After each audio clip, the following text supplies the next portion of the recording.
À longueur d'année, de drôles de petits avions se baladent à 300 mètres dans le ciel au-dessus de Saint-Lambert. Ce sont des ultra-légers. Ces poids-plumes de l'aviation pèsent entre 113 et 180 kilos. Et le plus étonnant, comme l'a constaté Sylviane Martel, c'est que ça vole, et semble-t-il, très bien.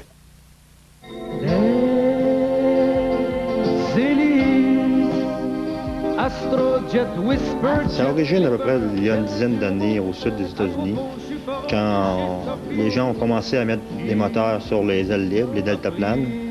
Puis ça s'est sophistiqué, depuis plusieurs années. Et depuis de plus en plus, là, depuis 4-5 ans, ça a beaucoup évolué. Et maintenant, on a des avions qui ressemblent de plus en plus à des avions conventionnels.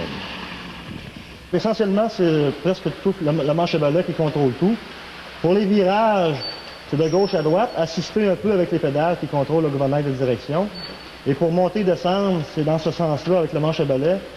Et en même temps, on joue avec la manette des gaz.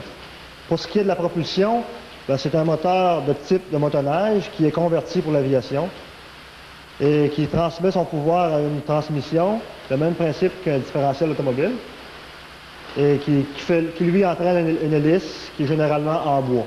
Quelle est la grande différence avec Cessna, un avion conventionnel? Bien, premièrement, c'est le coût. Le coût est d'à peu près 4 à 5 fois moindre à l'achat et à l'utilisation. Et en plus, il y a le feeling, comme on peut dire. C'est vraiment différent, c'est vraiment plus fun. Moi-même, je pilote des avions conventionnels. Et je devrais dire, je pilotais, car depuis que j'ai essayé l'ultra-léger il y a 4 ans, j'ai jamais réessayé ça. C'est trop coûteux et moins plaisant que l'ultra-léger. Est-ce que ça peut s'expliquer qu'est-ce qu'on ressent dans les airs? C'est vraiment difficile à expliquer. En fait, Sylviane, le meilleur moyen de voir c'est quoi, c'est de vraiment venir l'essayer. On y va?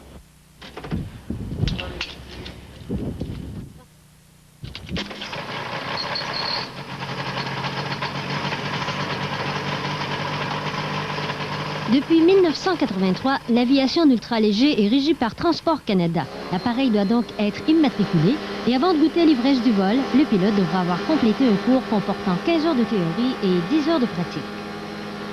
C'est un appareil qui se pilote au jugement. Il n'y a pas d'instrument. Il s'agit de connaître les limites de l'avion et de connaître les siennes.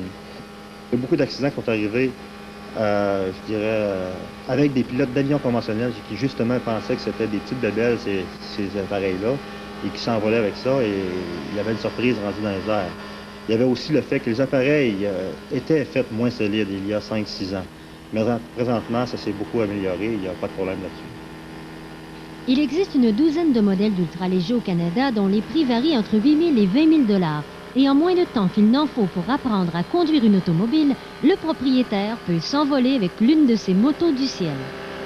C'est tellement simple. Il y a aussi le fait qu'on n'est pas limité à suivre une ligne blanche ou à le trafic dans les airs. Ce qui fait la voiture telle qu'elle n'est pas difficile à conduire, c'est le trafic avec lequel il faut jouer qui est important. Dans les airs, pour ce qui est de l'ultra-léger, on n'a pas de trafic tel quel. L'avion, c'est très simple. La piste d'atterrissage est beaucoup plus large qu'une route. Puis, il faut y aller sécuritairement. C'est le mot d'ordre en aviation. L'ultra-léger, c'est vraiment l'aviation dans toute sa sensation. Et ce qu'on peut dire à son sujet, c'est qu'une fois qu'on y est allé, on a juste le goût d'y retourner. On y va? OK.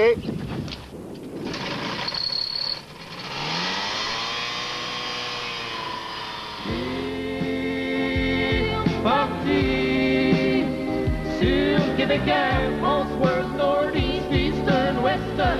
Sylviane Martel, dans les airs, pour Québec ce soir. Je sais plus